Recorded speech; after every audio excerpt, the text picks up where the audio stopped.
Are we live? There we go. Boop, boop, boop, boop, We're boop. live. We We're are. live. We are. Yes. Hi all, welcome to this trigger warning video. I am gonna pop out because my technical issues is shit. So I'm gonna freaking sort this out. So I'm gonna leave it to you three for now, but I am gonna be coming back. So let's just get started with suicide. So over to you guys. I'll be back shortly.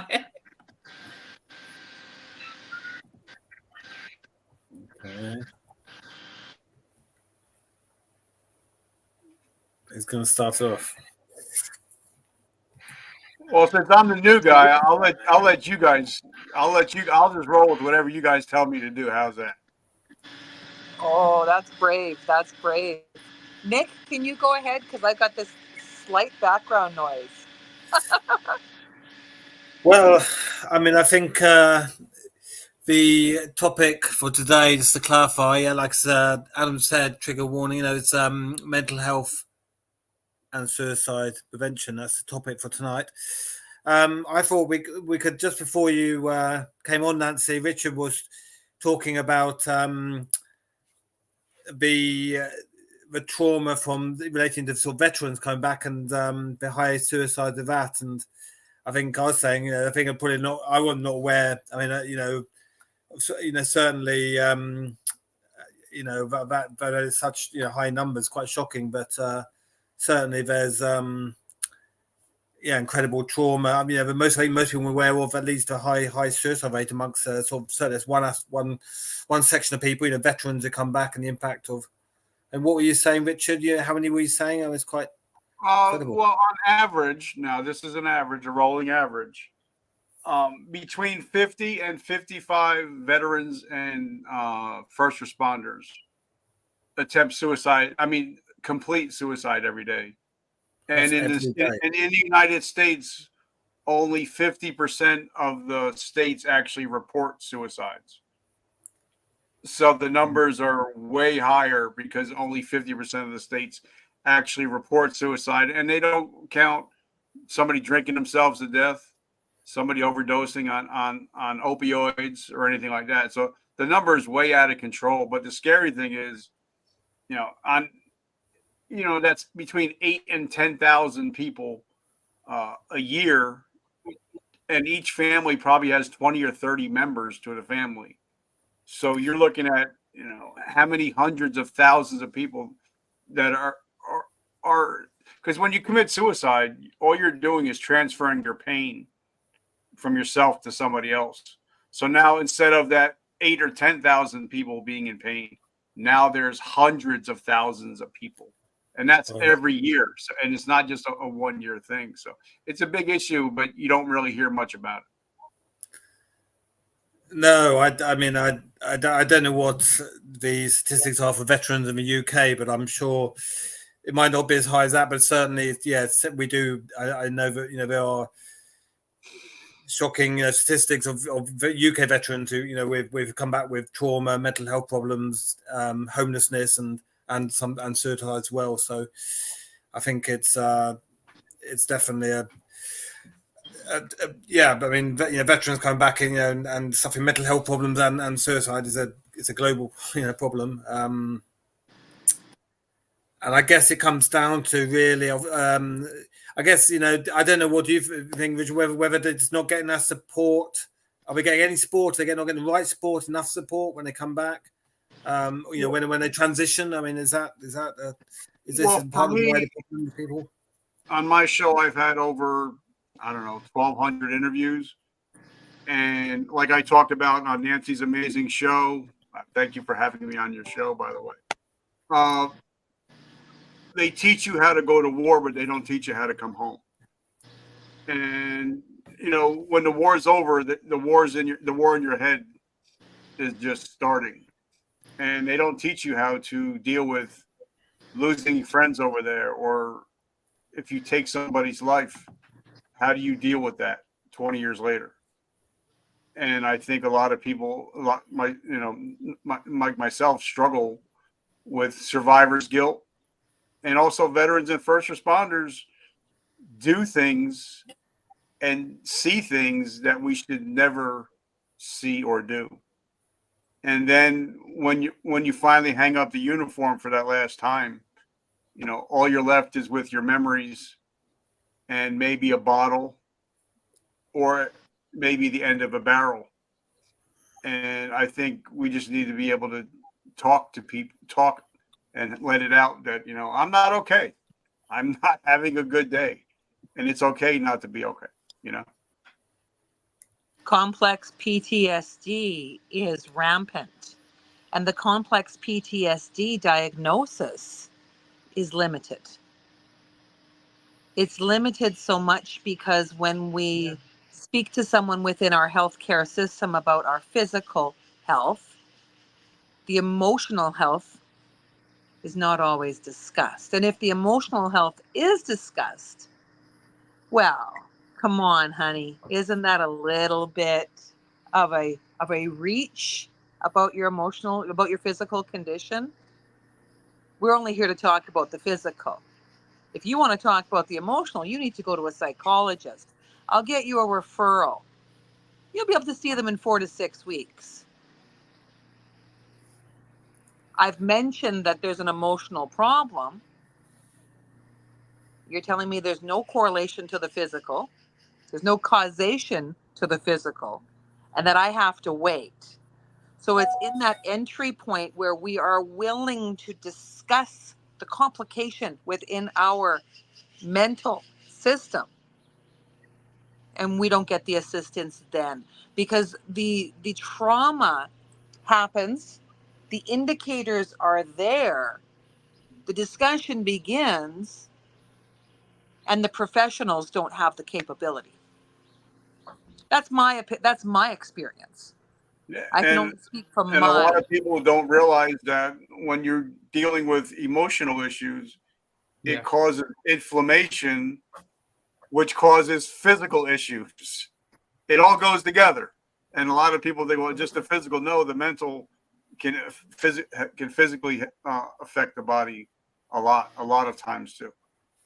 It's massive. It's massive. And then there's the spiritual component, because when we begin to lose faith in the system, when we begin to lose faith in our fellow man, or if we lose faith in the creator, whatever we want to call that, call it God, call it universe, call it source, call it spirit, call it creator, whatever name you have for what makes the sun go up and the sun go down, that spiritual crisis is what begins to pummel us. The spiritual crisis. I'm not talking about a religious crisis. I'm talking about a spiritual crisis. Thank you, Carrie. Most professionals don't understand suicide and rock bottom because they haven't experienced it. Within my own family, just mine, is me and my suicide attempt. One son, two sons that have spoken to me about theirs. I don't know about the other two. Their fathers, multiple suicide attempts. Their uncles, multiple suicide attempts. So tell me that it's not part of the family structure because of the environment that they grew up in. The environment in my situation of abuse, and abuse that led to battery. I wonder if, following Kerry's point, whether there's more effectiveness in these sort of peer-to-peer support networks or groups for people who are suffering sort of, I mean, similar to, touch on sort of the AA, we go to a group meeting, and people in the same situation, same challenges, and the same with perhaps PTSD, going to a group where people are in the same situation, they've suffered the same challenges, you can relate to them, you can share, the people have gone for the same as you, whether that's more effective at peer-to-peer than an expert who's got a qualification training but hasn't been through it, doesn't really know that peer-to-peer, where that's where the benefit is. That peer-to-peer group support is a better model, isn't it? Yeah, and a lot of people don't realize that we're spiritual people just living a physical existence. And usually, if something's off physically, mentally, or spiritually, everything is going to be thrown off. So you have to think of the total person, not just the one part of a person. Well, and then Richard, let's toss in the financial wellness. No. When you're struggling with financial trauma, which many people are going through right now, they're getting evicted. They're losing their homes. They're losing their cars. They're losing their jobs. Their wife just left them. Their husband said, peace out. I'm out of here. We've got single parents who are coping with massive challenges. And the healthcare system doesn't operate on empathy and compassion because they are trained to disconnect from empathy and compassion. We're not supposed to get close to you, patients, are we? It's interesting. I've worked for a couple of homeless charities for a while, and they were saying, people who and there's a large number of ex people from the who left the army of a career and they end up homeless.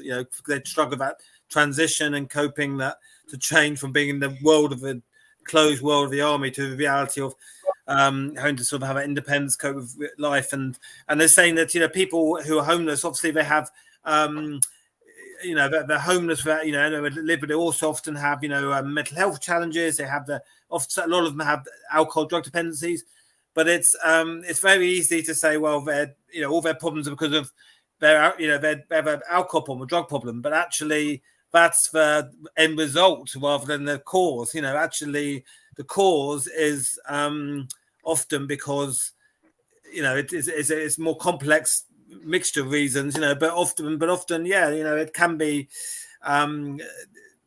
people go through mental health challenges, but caused by a series of things. It can be like you say,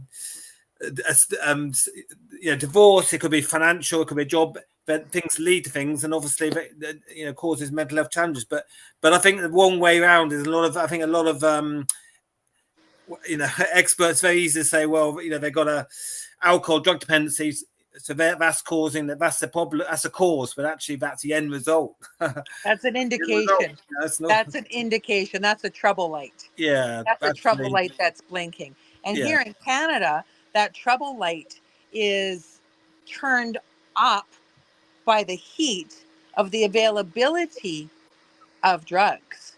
And the availability of drugs in Canada has increased because they're being provided for in certain provinces. Provided you need them, they're available. It's the tent cities in my city are heartbreaking. They're filled with not just homeless single people, but families. It's heartbreaking. Yeah, no, I agree.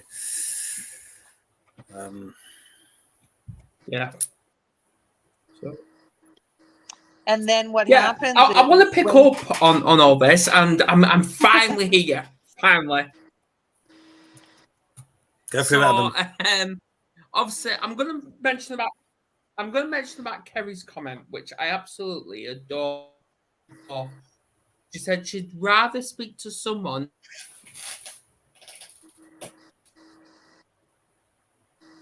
That's me, and that's me even today. Is when I go to AA meetings, and I know me and Richard had a brief chat about this before we came on air, and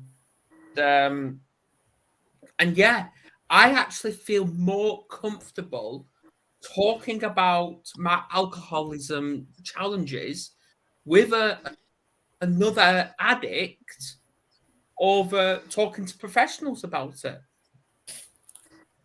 It's just that is that breaking the stigma, or is that causing the problem? I think I've never been to an AA meeting, but I think that model of being in a room with people who they're going through what you're going through. They're being through what you're going through. Everyone in the room, I presume, at an AA meeting are in the same, they're in the same boat. I mean, that's got to be the best way for anything, to get the support is to be in a room with people who know exactly what you're talking about because they've been through it or going through it. I mean, I think that's. Yeah, you can have an expert leading the group, but I think that's got to be better than absolutely. Any sort of trauma. They We do, are told, they told that the recommend doctor to people who, darn. Go on, Nance. Sorry, no, I didn't want to cut you off. I was waiting for it to have that moment, and it seemed like it was because of your system, your technology. We are told that the doctor is the key to our healthcare success, and I've been blessed to have. Oh, this technology is shit. Good. I've been blessed to have good doctors, and I've been blessed to have doctors who are not as good. Different varying degrees of expert in my life, and I've had many doctors over the years. Yeah. And I think that what happens is when we say that there is one key to solving a problem, we miss the opportunity to looking at the other resources that are available, because there are so many support systems. There is supportive medicine. There's supportive peer-to-peer counseling. And when I say supportive, it doesn't alienate one. It doesn't say that a doctor isn't effective, because doctors are effective. They are there to help diagnose and prescribe and do the surgery that is necessary. When you're in a 911 situation and you've broken an arm, you go to a hospital, you go to a doctor. You don't go to a peer support group. There is a time and place. What I'm saying is that there are supportive people in your community who you can access to look at the overall well-being of you, so that you can become a better version of yourself. In becoming a better version of yourself, suicide may not have such a calling to you. Richard talked about the devastating effects on the people around you, your friends, your family, your co-workers, that ripple effect that is so damaging, so damaging. The loss of a loved one is an awful experience. As a mother who's lost a child, not to suicide, but as a mother who's lost a child, I can speak to that. Yeah, and like I lost my friend Mike on Tuesday last week, and I talked to him the night before, and he took his life. And I'm still sitting there wondering, what could I have said? What could I have done? We've had conversations about everything, including mental health, and he still took his life. And so this is fresh. But I've had friends over the years that have taken their lives, and I've helped hundreds of thousands of people with my show, but it's the 3 people that I know I didn't help, that I couldn't help, that haunt me. And so if I'm feeling that, imagine his wife, his kids, his cousins, his friends. So you're talking about millions of people that are going through this stuff every year, and we don't ever talk about the families. We always just talk about the person that takes their lives. The future impact that Mike had, the people that Mike could have touched if he chose to stay. All of that is no longer available. And that's what I want to implore people to understand, is the value that each and every single person has, the gift that they have, the gift of self, and what they can do for the world, what they can do for the people around them, for their community, for their family, for their friends. You're here for a purpose. when I said my story, so when I in lockdown, I had to move out of London, and I was staying at my sister's, and her 13-year-old son had Prader-Willis syndrome, a sort of form of autism, and used to get in a very hyped up and very sort of stressed little things, and couldn't contain emotions. And one morning, about 7 o'clock, he was a real sort of state, trying to something, and I managed to get up, and I thought I'd calmed him down and helped resolve the problem. And I went back to bed, and I said to you, okay, sure, do you want me to stay up? Went back to bed, and then half an hour later, or 45 minutes later, I heard the police outside my bedroom door. And basically, after he'd said he was okay, he had walked, only 13 years old, walked down to the beachfront and thrown himself off the beachfront at 13, and they'd left the door open, and someone had called the police, and the police, because he's on a watch list, the police had come to the house and gone, front doors open, gone up into the house, and literally, and I think, when, so it was pretty, I was pretty traumatized, when it happened. And I think, when something like happens to, someone close to you, it's you never stop saying, why, and could I have done something? I think that's the thing, and every single day, since the last 2 years, I think, could I have said something? Could I have done something? Did I miss something? And I guess we know when someone we know does take their life, I think it's inevitable. We think, could I have done something more to prevent it? And I suppose that's the eternal question, isn't it? Is there, is there sign? Is there? I don't know. Do we miss signs? Do we miss those opportunities to offer them more support and prevent that happening? But yeah, it's inevitably, I think we also. And that's why I wrote my book, and the last 2 chapters are, what does depression look like? It's not what you think it looks like. And what does suicide look like? It's not what you think it looks like, because a lot of people think, oh, if they're looking down and depressed, then they might be suicidal. But if all of a sudden they're happy, they're taking care of themselves, they're working out, they seem happy, but they did a complete turnaround, that's the person you need to be looking out for, because they know the end is coming. And a lot of people think, well, I know what depression looks like. You really don't know, because do you think Robin Williams' wife knew that the next morning he'd be hanging in his closet? Exactly. No, of course, no. Exactly. It's talking. It's sharing emotions. It's crying. Yeah, it's like, it's expressing that pain. It's crying. It's talking to a brother. It's talking to a cousin. Suicidal and suicide. Mm-hmm. Yeah. There are so many amazing shows out there now. Yeah. Not just this show. Not many. There are.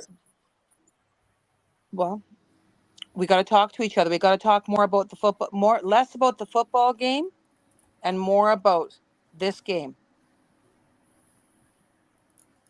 And I think, for me, because I can only speak for me, I have to be vulnerable. I put out on my page the other day, guys, I'm struggling. But since Mike's death, I actually thought about taking my own life.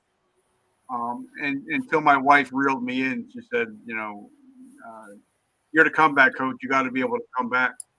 But I put it out on my page, guys, I'm struggling. I need help.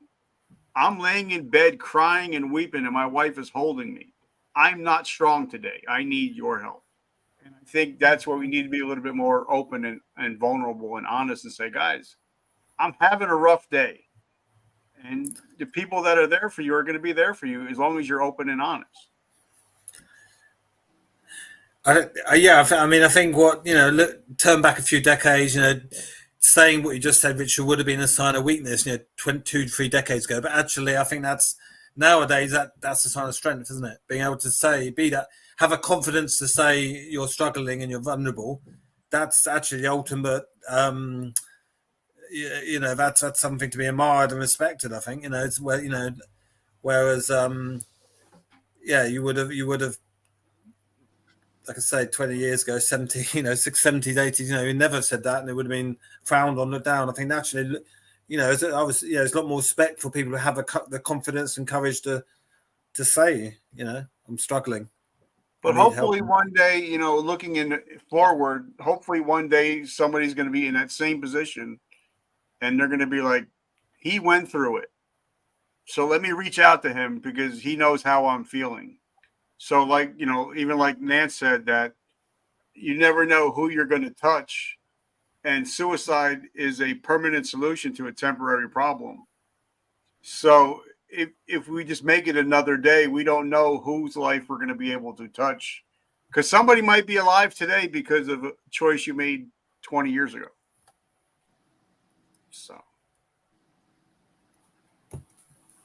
Absolutely. Absolutely, definitely. Absolutely. I'm glad you mentioned that, Richard. I'm really glad you mentioned that, because I remember it was a few months back now. I wasn't well. I had a really bad cough, and it was actually Nancy that saved my life. Obviously, I wasn't suicidal or anything like that, because the last time I was suicidal and attempted, it was 2019. But I attempted to I actually put eucalyptus oil in my drink, and I was literally seconds from taking the drink. But I thought, you know what? Get in touch, see if it's actually safe. And she went, do not drink that. We don't know. There's so many things that we don't know, and Google is effective, and good friends are the blessing in our lives. Be a good friend to somebody. Go over to their house for a visit.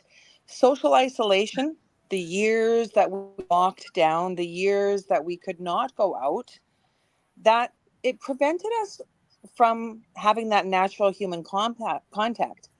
And now we're just beginning to bridge that gap. We're just beginning to become comfortable to just show up at someone's house. That's a beautiful thing to do. Do you remember 15, 20 years ago, before cell phones, before text messages, when we simply went over and knocked on the door and said, hey, you home?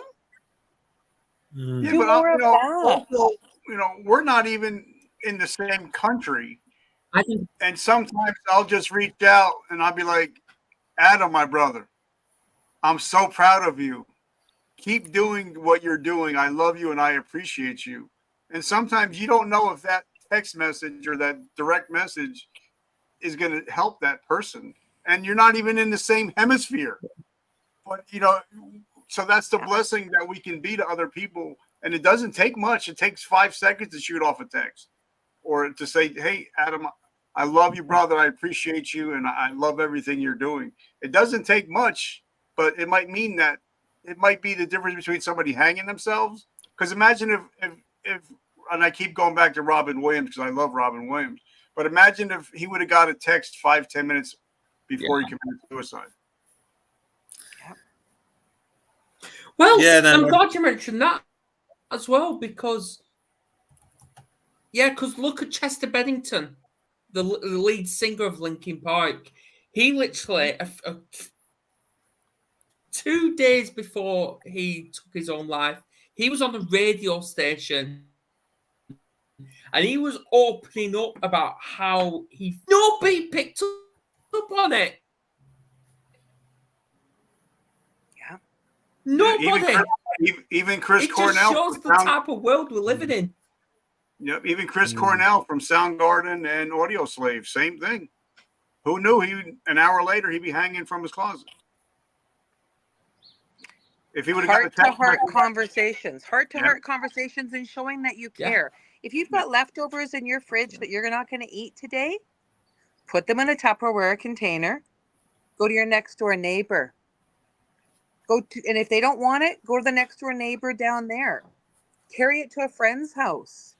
Freeze it if you can't do it today, and deliver it tomorrow. Yeah. There are so many things that you can do to reach out to somebody and say, hey, I see you. I see you. You matter. You make a difference. those are the words that just make such an impact. Simple words. Thank you cards, like you wrote to me, Richard. Wow. Handwritten thank you cards. I save them all. Every single one, because that does mean so much to me. And Yeah, when those thank you cards fade, I reach out to the person that wrote it to yeah, me and said, you know that thank you card you sent me? I'm a It's fan of faded. those. Yeah. I think, I love cards and now it's all, yeah, messaging and social media, but I still send physical cards, and my mother regularly sends me cards. And yes, she's my mother, but sends me cards saying how great I'm a son, and I think doing, and I send cards to my son in Wales, and I think that perhaps we've lost touch with it. I think actually that is particularly a nice that sort of we've lost touch, I think, of doing that. That's a nice thing to do, I think, isn't it? Like you say, to any form, text or something else is great, but I think a card, I think there's nothing better than getting a card where someone's taken time to write something and ask after you and compliment someone. I'm a real fan of that. No, because it takes time to write out a card physically, put it in the envelope, whether you lick it or not, that's up to you. To put a stamp on it, to go to the post office. I agree. It means you actually thought about the person. Yeah, I agree. It's not just, I could just shoot off a text, but because you actually took time to think about what you're going to say. Yeah. So, and I think my cost, like when I send out a card, I think my cost is like $1. Yeah. But I mean, just think, because I spent $1. Most of the time when I send out a card, they put it on their refrigerator and it stays for years. So for $1, you might save somebody's life just by saying, hey, just wanted to say thank you for your friendship and I love and appreciate you. Yeah, no, definitely. And you change the world. So and you can change the world. Absolutely. So what is the ROI on that? Yeah. Well, that's Absolutely. It's a lifetime value, isn't it? You can't put a price on it. $1 to send a card, but actually, the real value is it's endless. If it's on that fridge, that's the message forever. Sorry, Adam. Yeah, it's all about what you can do. Yeah, it's what to do.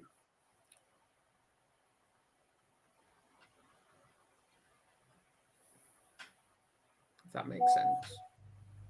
When we look at the literature that we're reading, when we look at the music that we're listening to, there is a mass connection to that. If you hear somebody's playlist and they're playing music that is less than loving, keep an eye out, just take a peek. One of my favorite bands is Blue October. Their music is wonderful. It's got great sound. It's got great lyrics, and it inspires me to go out every day and do greatness. The books that I read inspire me to go out and do greatness. Garbage in, garbage out. What you feed to your mind, what you feed to your body, what you feed to your soul is going to give you an output. If you're putting garbage in, you're going to get garbage out. Take care of you first. It's not selfish to practice self-care. But also, if you're a parent, because here in the States, in my town, I'm in charge. It's called the DARE. It used to be called the DARE program. Now it's called the LEAD program. But, on average in the United States, I don't know how it is abroad, but 5,000 adolescents attempt suicide every day. Wow. A day. So I'm a parent. I'm 55 years old, and I got a 22-year-old, 19-year-old, and I got a 12-year-old. I'm on more social media platforms than they are because I want to know what they're watching. I want to know what they're listening to. I want to know who they're talking to. And excuse my language, guys, but if I'm paying for the fucking phone, I should be able to say, my kids, what are you watching? What are you listening to? If it's an invasion in my privacy, yeah, whatever. When you pay your own phone, that's when you can have your privacy. But if I want to know, if there's a YouTube trend or if there's a TikTok trend where people are killing themselves, I want to know about it. And I think as a parent, we need to know what our kids are doing and what they're listening to, what they're watching, and who they're talking to. Behind that. I wanted to. Yeah, I had a friend whose teenage daughter committed suicide after she was being bullied online through social media, and she didn't share it, and it came too much, and the parents, everyone said, how did no one realize? The parents didn't know what she was, what she was looking at on the phone. And I think, that brought it home. I 100% agree. We phone, social media, roles as parents, we should, we should know what we're looking at, who we're talking to, because. Speaking statistics.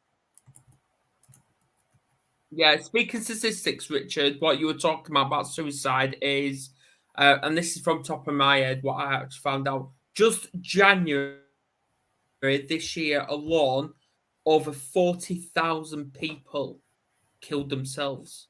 Just January of this year, over 40,000, and 73% of that were men. Is that in the UK, Adam? I guess you talk about it. Yeah. But that's quite interesting that it's 73%, 75% male. I mean, I knew that, men, the much higher statistics of men committed suicide than women, but that's a big amount, isn't it? It's 3/4 higher men than women. Well, and I've also found out, that 1 out of every 5 men have been sexually abused, and only 3% of those actually report it. Yeah. So the numbers are way, way, way, way, way, way higher than what we're dealing with. And so you're looking at, if that's just UK, look at worldwide. Yeah. And so, we have to really start men. I can't speak for women, and I can only speak for guys. If I see Adam posting stuff, and one day he's posting happy pictures that he's drawing, and then he starts posting some crazy shit, I should be able to say, Adam, bro, you okay, dude? And I asked you that today, right? I texted you today. I'm like, are you okay, bro? You doing okay? He's like, yeah, somebody pissed me off, but I'm okay. But I should be able to do that because Adam knows that I'm there for him. And if you're having a bad day, I should be able to say, your post didn't look right. Are you okay? And I think once men, we realize, okay, we're allowed to talk like that for each other. We're less likely to take our own lives if we know we got 3 men in our corners that have our back, right?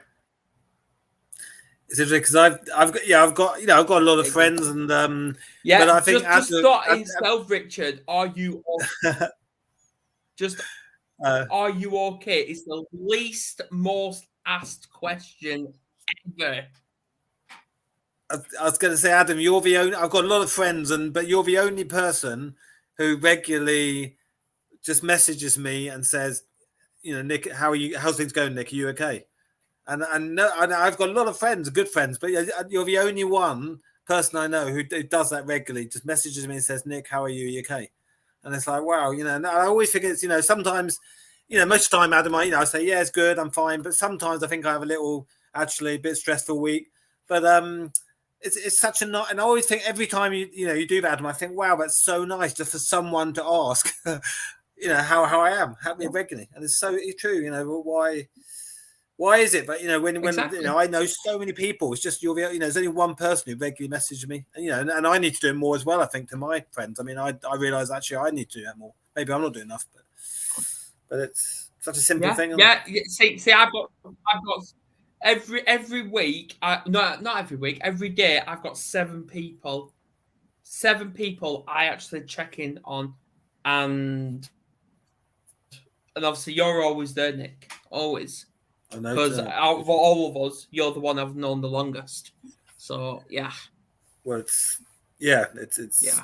makes a big difference. And I think it's just paying attention, because we don't know each other. I mean, really, Absolutely. we've never ate dinner and hung out. But if we're watching each other's profiles and we're like, that picture Maybe he we drew should. was awesome yesterday, and it was all bright and sunshiny, but the picture that he drew today was kind of fucked up. Should I just say, bro, are you okay? Because I'm paying attention. And I think with social media, we kind of stopped paying attention. Do you know what? I need to get back to that. I actually need to get back to my drawings. I really do. Yeah, don't give it up. That's a positive outlet for you. You should. Yeah. Okay, so let me ask you guys, as a podcast host and an interviewer, why do you think guys are more likely to commit suicide than women?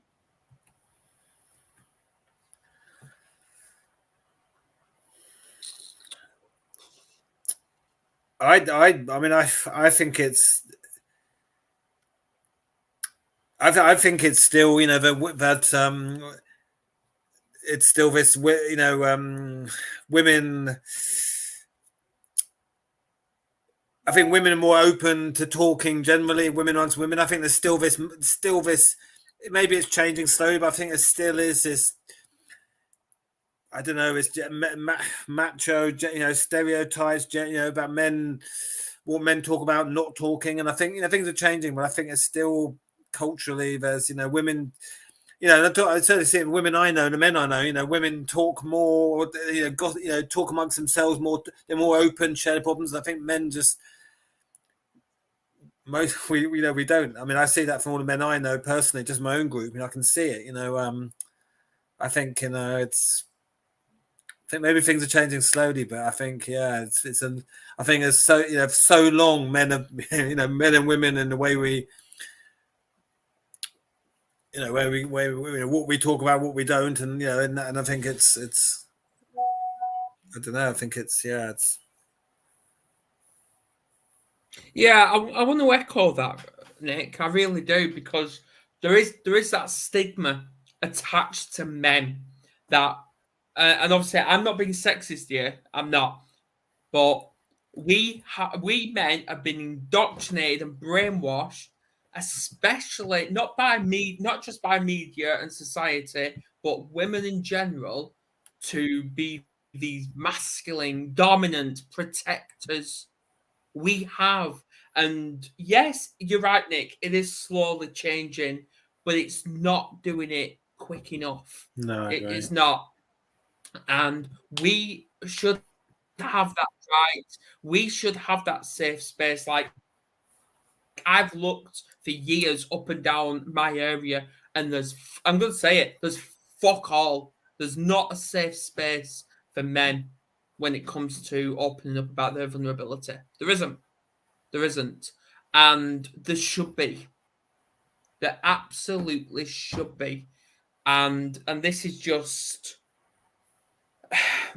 it pisses me off. It really does, that there should be something, because women get all this support. Men don't. Men don't. And okay, obviously, so then you're right. Women are always in groups. They're always talking to each other. They're always gossiping. So then let's talk about. Yeah, but men are very quick if they. Sorry, Richard. I was just going on one here, Yeah. but obviously men, like because obviously women, when they meet, they go for a cup of coffee. No, when women meet, they go for a cup of coffee, or they get the child and they go out to the park or go for a walk. Men, if they want to talk, pub. It's always the pub or clubbing, and that's not good enough. This is one reason why I've stopped drinking. Because of things like this. Yeah. Because when do people know if men are going to be vulnerable? They go for a walk in the park or go for a cup of coffee. They don't. They go to the pub. And then if a bunch of guys get together and you hang out for a couple hours, your wife will, so how was your day? You're like, okay, what'd you guys talk about? Nothing.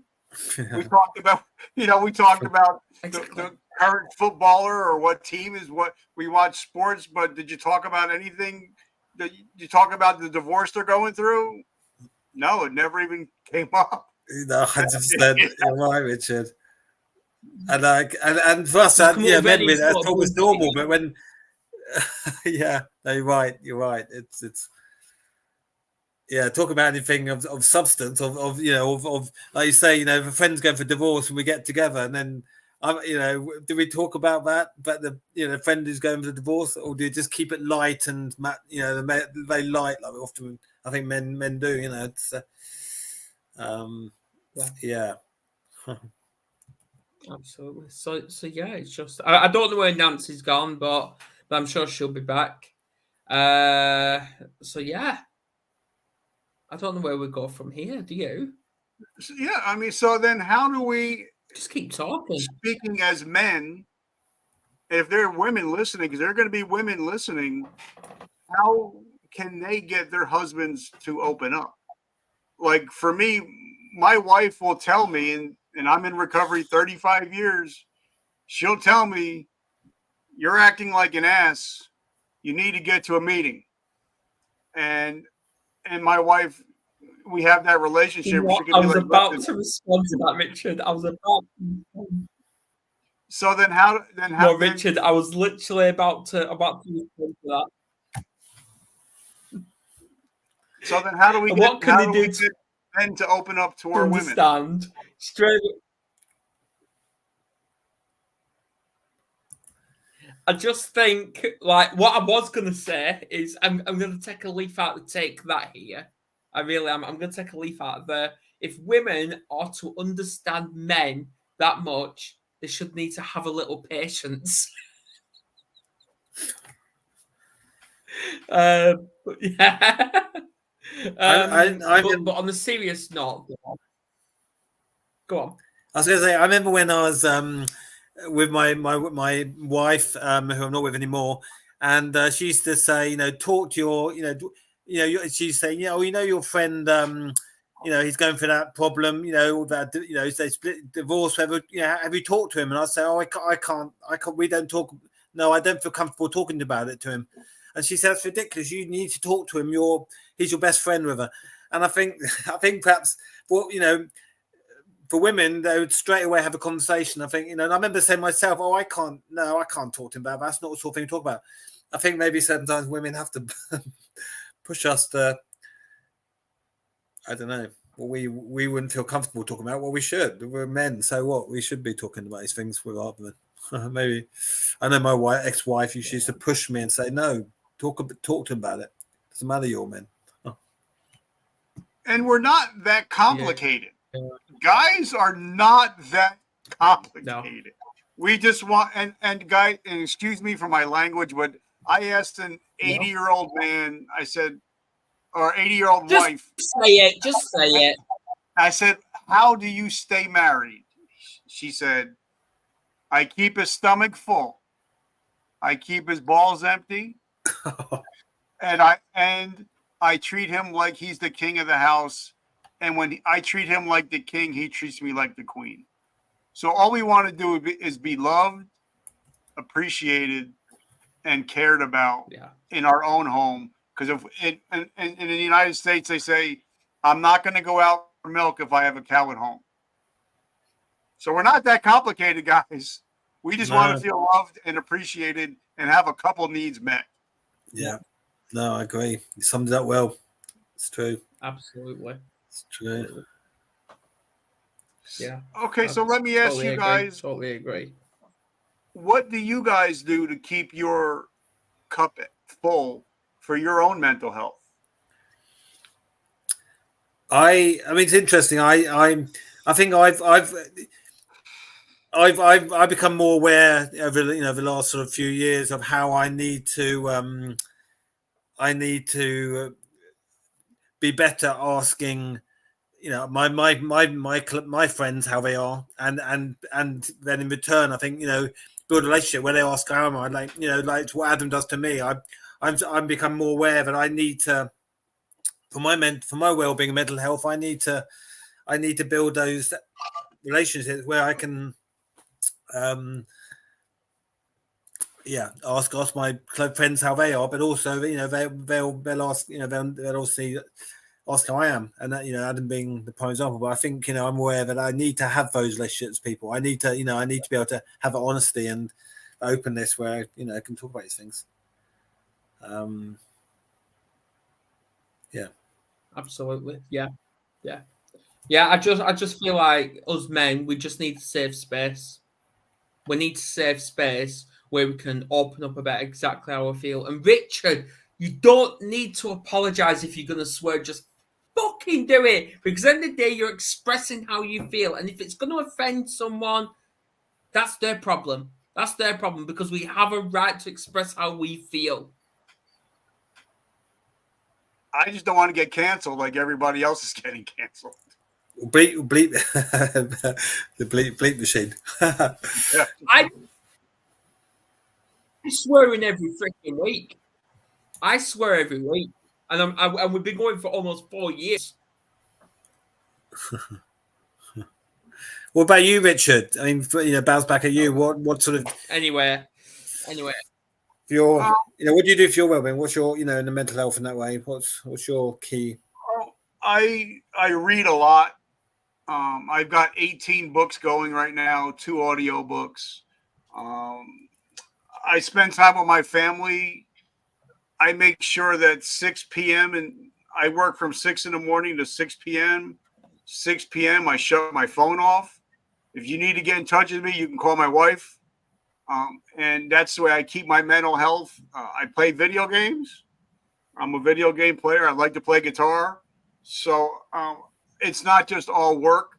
I make sure that 12 hours of work, and then I have playtime. And I think, you know, the only difference between a man and a boy is the price of his toys. So I think if you're not playing, even as an adult, then you're missing out on a lot of stuff, a lot of fun stuff in life, you know? Yeah, no, I agree. I think you got to have something you're passionate about. It doesn't matter what it is in life; it could be anything. But you know, you got to have something that gets you excited, and you know, is a distraction from the work and the work stress or business stress is something we can switch off, and you can do. You know, you're really passionate about your thing. You know, whether it's games or any hobby, interest, sport. You know, but yeah, having something you really get excited and passionate about. You know, and that's so important. But how many people actually have quiet time? How many people actually shut their phone off or shut the computer off and be like, I can do it tomorrow. Tomorrow it's going to be there. And I think if you don't have any quiet time or any downtime, then your mind is always going and you're not going to have any kind of peace if you don't even disconnect for a little bit. Maybe that's the thing. I think we think, you know, yeah, I think, you know, we need to be busy to be productive, you know, but yeah, we need quiet time is as important as, you know, being busy and achieving is important, but actually quiet time is as important as that, isn't it? It's more important. Sorry, Adam. Yeah. Well, you know what? I actually have it because just the other day, obviously I had my phone in my pocket. Yes, it was on loud. And obviously, yeah, it was pinging every time I was getting a notification or whatever, but I had it on loud in case of actual emergencies. Like, for example, if the school rang. Mm-hmm. But when it was pinging, like, obviously I was out with our 9-month-old son and my partner. And even though it was pinging, I was completely ignoring it because my priority was going for that walk with my partner and my son. So yeah, I do have time away.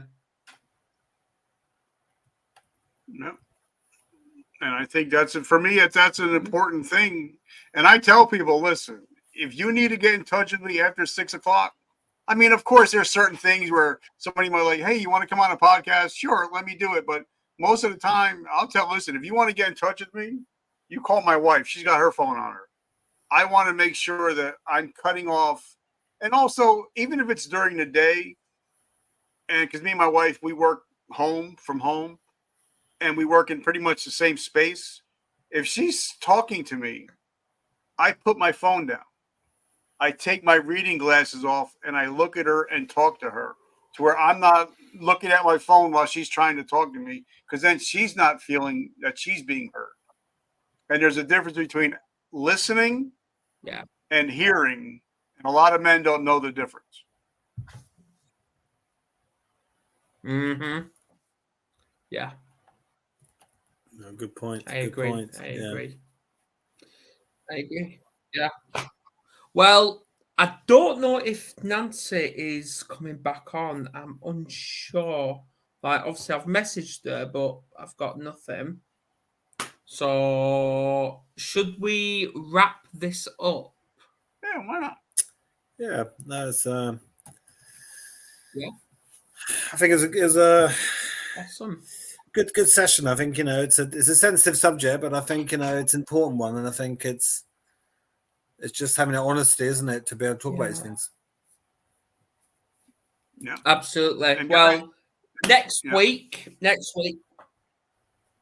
Yeah, well, next week, Nick will be back. Obviously, Ashley will be back also, and Nancy and Richard. I'm actually wanting to invite you back as well, because we was touching on PTSD earlier today, and we're actually going to be talking about that. It's PTSD versus CPTSD through trauma.